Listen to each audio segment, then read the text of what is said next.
Anvesh start చేసిన తర్వాత కూడా మీ వీడియోస్ ఎక్కడ కనిపించలేదు ఈ బెట్టింగ్ యాప్స్ గురించి. రీసెంట్‌గా స్టార్ట్ చేసిన తర్వాత. ఎప్పుడైతే హర్ష సాయి టాపిక్ మీద ఒక వీడియో చేసాడో, ఆ వీడియోలో యువ సామ్రాట్‌కి ఇట్లా ఇష్యూ అయింది. ఏదో కేస్ పెడితే ఆ కేసు నుంచి బయటికి రావడం కోసం హర్ష సాయితో మళ్ళీ కలుస్తున్నాడు అని చెప్పిన తర్వాత మళ్ళీ కేసు నుంచి బయటికి రావటం గురించి హర్ష సాయిని కలవలేదు. భయపడ్డాడు. ఎక్కడో ఇరుక్కున్నాడు ఇది అమ్మాయి విషయంలో అని చెప్పేసి మనోడు ఒక టాపిక్ రేస్ చేయడం జరిగింది. అమ్మాయి విషయము ఇదంతా నాకు తెలియదు. ఎవరన్నా ఉంటే ప్లీజ్ పేర్లు చెప్పండి, నెంబర్ ఇవ్వండి, నాకు కూడా ముందు ఫోటో చూపించండి, నేను కూడా చూస్తా.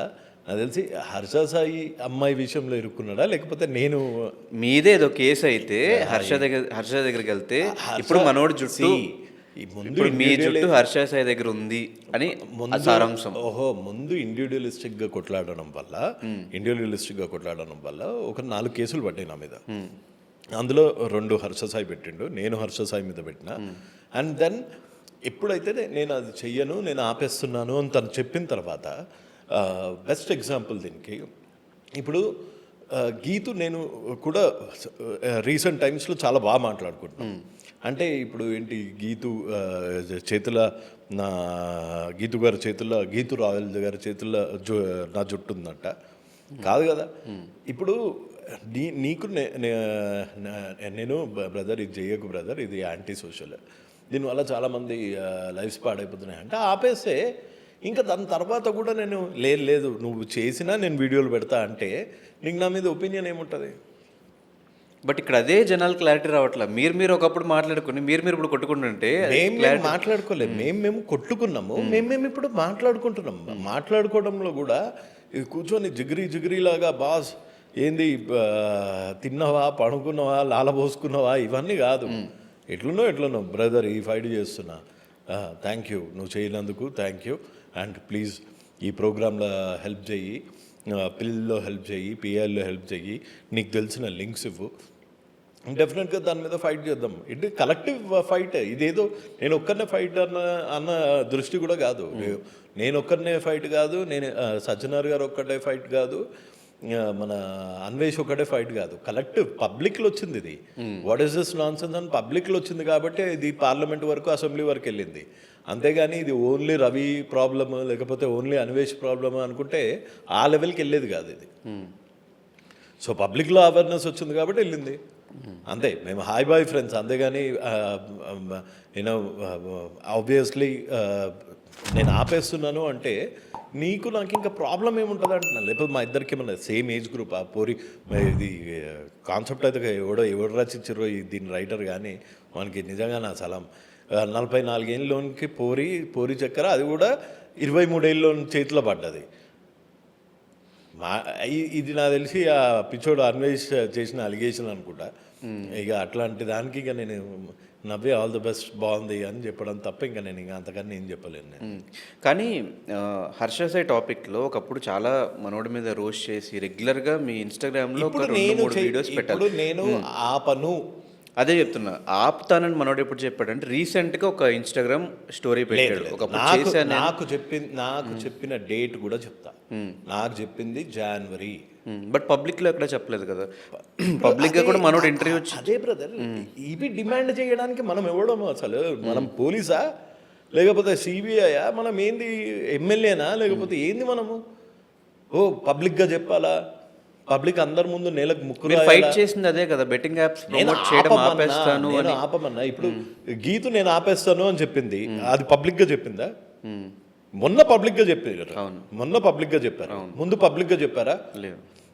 దీప్తి నల్లమోతుల గారు నేను ఆపేస్తానండి, నాకు ఇది ఇంత ప్రాబ్లం అవుతుంది అని తెలియదు, నేను ఆపేస్తానండి అన్నారు. సుప్రియ నేను ఆపేస్తానండి. ఇంకా తర్వాత ఇప్పుడు లేదు నువ్వు ఆపలేదు అని అన్నా చెయ్యొచ్చు, అంతేగాని వాళ్ళు ఆపేసాక ఇంకేం చేస్తావు వాళ్ళని? అంటే టార్చర్ చేస్తావా? లేకపోతే that's the difference between a blackmailer and somebody who fights on the issue. కానీ ఎంత చెప్పినా కూడా ఎప్పుడు మీ సైడ్ నుంచి వీడియోస్ ఆగిపోయినాయి అంటే ఎప్పుడైతే మనోడిని వెళ్ళి కలిసి ఏదో నేను కలిసి నేను ఆపేస్తాను అన్నప్పటి నుంచి, నేను కలిసి ఆపేస్తాను అన్నప్పటి నుంచి, లేదు నువ్వు ఆపేసినా నేను నీ ప్రాణం తింటా అనడంలో ఇంతవరకు న్యాయం ఉంది. నేను మళ్ళీ చెప్తున్నా, నేను ఆపేసా, నువ్వు ఒక పని ఆపేస్తా అన్నావు, పోర్లను చిడాయించొద్దు బ్రదర్ అని చెప్పిన. నేను లేదు నేను చిడాయిస్తాను అనుకో, నేను వీడియో మీద వీడియో పెట్టడంలో అర్థం ఉంది, నువ్వు ఆపేస్తాను. దాని తర్వాత కూడా నేను ఈడు ఇంత నీచుడు, అది పోర్లను చిడాయిస్తుండు అని రోజు అదే టాపిక్ మాట్లాడితే పోనీ నాకైతే షేమ్ లేదు, పబ్లిక్ ఏమనుకుంటారు నీ గురించి. ఆపేస్తా అన్న దాని తర్వాత అసలు ఇంకా నీకు నాకు కొట్లాట ఎందుకు ఉంటుంది? మరి ఎందుకు 90% ఆఫ్ ద ఆడియన్స్ దగ్గర నుంచి వచ్చే కమెంట్స్ ఏంటంటే అమ్ముడుపోయాడు, డబ్బులు తీసుకున్నాడు, ఇప్పుడు ఆయన దగ్గర సేమ్ అన్వేష్ చెప్పిన టాపిక్కే హెయిర్ అట్లా పెట్టుకుని కూర్చున్నాడు.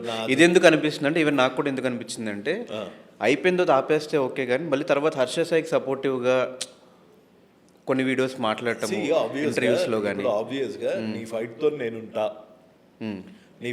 నేనుంటా ఆబ్వియస్గా. నేను అదే హర్ష సాయి లాయర్ని కూడా కలిసి ఒక బొకే ఇచ్చి కలిసాము. మేమందరం కలెక్టివ్గా సుప్రీంకోర్టులో పిల్లేసాము, పిఐలు వేసాము. అండ్ ఒక స్ట్రాంగ్గా మీరందరూ కలిసి ఎందుకు అందరు బెట్టింగ్ యాప్స్ కోసం, బెట్టింగ్ యాప్స్ దాని గురించి ఒక రెగ్యులేటరీ ఫామ్ ఉండాలి, దీనికి ఒక పాలసీస్ ఉండాలి, ప్రొసీజర్స్ ఉండాలి అని వేసాము. దాని తర్వాత కూడా ఇది అసలు యాక్చువల్గా రివీల్ చేయదలుచుకోలే, కానీ అమ్ముడు పోయాడు అంటే, అరే నేను అమ్ముడు పోయానో పోలేదో, అమ్ముడు పోతే అసలు అమ్ముడు పోకముందు నా లైఫ్ స్టైల్ ఎట్లుండే, పోయిన తర్వాత ఎట్లుంది, ఎంతో కొంత నువ్వు చూసినావు కదా నా లైఫ్ స్టైల్. ఫోన్ నీకు ఇస్తా చూసుకో, 6 నెలల బ్యాంక్ స్టేట్మెంట్ చూసుకుంటావా, 10 నెలల బ్యాంక్ స్టేట్మెంట్ చూసుకుంటావా, 2 ఏళ్ళ బ్యాంక్ స్టేట్మెంట్ చూసుకుంటావా, చూసుకో. అందులో ఎవరెవరు ఎన్ని కోట్లు ఇచ్చారో చూసుకో. ఆయన ఎవడో ఇప్పుడు ఒకడు అడిగితే ఎవడన్నా కోట్లు ఇస్తాడా? అండ్ అదే చెప్పిన కదా, ఒక బ్లాక్ మెయిలర్కి ఐ వుడెంట్ సే రెవల్యూషనరీ, ఒక ఉద్యమకారుడికి లైన్ అక్కడే ఉంటుంది. ఒక బ్లాక్మెయిలర్ ఏంది, నేను ఆపేస్తా అన్న టార్చర్ చేస్తుంటాడు వ్యూస్ గురించి. ఎందుకంటే ఇప్పుడు అన్వేష్ గారు ఉన్నాడు, వాడు నేను ఆపేస్తున్నా అని అందరూ చెప్పారు, అయినా వాళ్ళ మీద టార్చరస్ వీడియోలు పెడుతున్నాడు, ఇట్లా చూపిస్తుంది అని హీనమైన వాళ్ళ అమ్మలను తిడుతున్నాడు, అందరినీ తిడుతున్నాడు. ఎందుకు చెడ్డ అయ్యిండు? ఎందుకంటే వాళ్ళు ఆపేస్తున్నా అని చెప్పిన ఉచ్చనీచాలు లేకుండా మాట్లాడుతున్నాడు కాబట్టి వాడు బ్లాక్మెయిలర్ అయ్యిండు. నేను ఆపేస్తున్నా అనగానే ఓకే బ్రదర్ థ్యాంక్ యూ అన్నందువల్ల నేను సైడ్ అయిపోయినా. ఇక అది సైడ్ అయిపోవడము, అమ్ముడు అయిపోవడం అంటే ఇప్పుడు ఫస్ట్ వీడియో నుంచి అప్పుడు 90% హర్ష సాయి దేవుడు, నీకు వ్యూస్ గురించి చేస్తున్నావు, లేకపోతే నువ్వు పాపులర్ అవ్వడానికి గురించి చేస్తున్నావు, ఈ ముక్క 100 మంది అడిగారు. అడగలేదా? అప్పుడు వెళ్ళి వీడియోలో కామెంట్స్ చూసుకో. 4 years బ్యాక్ దగ్గర నుంచి సేమ్, నీకెందుకు. ఇంకా కొంతమంది మేధావులు ఏమని రాశారు తెలుసా, బెట్టింగ్ యాప్స్ ప్రమోట్ చేసిన ఎంతోమందికి హెల్ప్ చేస్తున్నాడు, నువ్వెవరికన్నా సాయం చేసినావా అన్నాడు. వాడు చూసిండా నేను సాయం చేయడము చేయింది? ఒక్కొక్కడు ప్రతి ఎదవకి సోషల్ మీడియాలో ఉన్నోనికి ముందుకు వచ్చి మాట్లాడడానికి దమ్ము ఉండదు, కానీ మనకు ఒపీనియన్ ఉంటుంది. వాడు అమ్ముడు పోయిండు అనగానే నేను అమ్ముడు పోయినా అనుకుంటే ఏడ్చుకుంటూ కూర్చోలే కదా.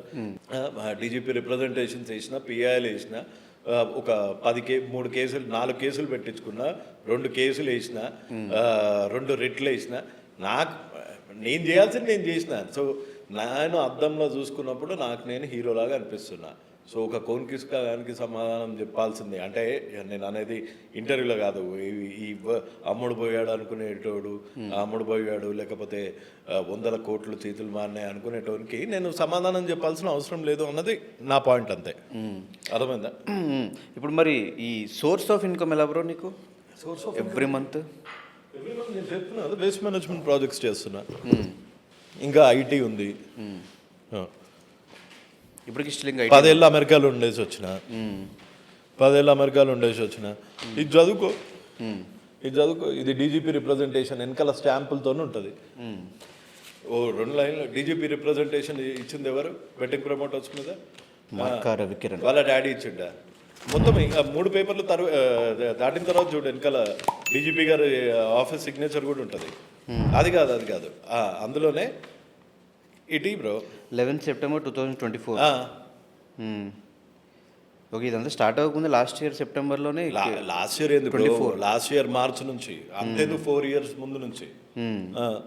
ఇవేంటి మేము కొట్టేశారు ఇక్కడ, పేర్లు తీసేసిన ఎందుకు పర్సనల్గా ఉండడం. ప్లస్ నా అడ్రస్ లేదు బ్రో. ఓకే, ఇవన్నీ అవేనా? ఎన్ని రిప్రజెంటేషన్స్ ఇచ్చినా, ఎన్ని కేసులు పెట్టించుకున్నా. మరి పట్టించుకున్నారా బ్రో? ఒకటేనా? ఎవరు ఇవన్నీ పట్టించుకోలేదు కాబట్టే కదా ఇంకా ఇంకా మన దగ్గర మాట్లాడుతున్నాం. పట్టించుకొని ఉంటే ఫస్ట్ 1 అటెంప్ట్లో అయిపోతుండే. నాకు తెలియదు ఇందులో ఇంత పెద్ద కమర్షియల్ యాంగిల్ ఉందని మన అన్వేషి చెప్పేంత వరకు కూడా నాకు తెలియదు. ఏం కమర్షియల్ యాంగిల్? ఏది ఒక వీడియో పెట్టి ఇవాళ మనం మాట్లాడుతున్నాము బెట్టింగ్లోనే అందరికన్నా పెద్ద చేప అని ఇట్లా మాట్లాడడానికి రాదు నాకు. కానీ మనోడు చెప్పే దాంట్లో ఎంతవరకు నిజం ఉంది, ఎంతవరకు అబద్ధం ఉంది? 1% నిజం ఉంది. ఇప్పుడు గోవింద యాప్ అని ఒకటి ఉంది. మన గోవింద యాప్ అని సీఎం చంద్రబాబు నాయుడు గారి ఫోటో పెట్టి గోవింద యాప్ అని పెడుతున్నాడు. పవన్ కళ్యాణ్ సనాతన ధర్మం బెట్టింగ్ యాప్స్ అంటున్నాడు. మనోడు గొర్రెబిడ్డ కాబట్టి మనోనికి ఏంది సనాతన ధర్మం అంటే చిప్కా ఇస్తూ ఉంటుంది ఎక్కడనో. అలా మన రాముడిని కృష్ణుని వీళ్ళని చూస్తూ ఉంటే ఆయనకి ఎక్కడనో కొంచెం జలన్ ఉంటుంది కదా. అందుకని గోవింద అన్న యాప్ ఉంటే ఇప్పుడు నాకు ఇక్కడ ఓం అని ఉంది అంటే నేనేమైనా తప్పు చేస్తే దేవుడు తప్పు చేసినట్ట. గోవింద అన్న యాప్ వాడు ఎంత చదువుకొని ఏదో అంటే చూడు, నువ్వు ఒకసారి గోవింద యాప్ అని కొట్టు, తెలుసు గోవింద యాప్ 4 రాబెట్టి వెళ్ళిపోతుంది అది.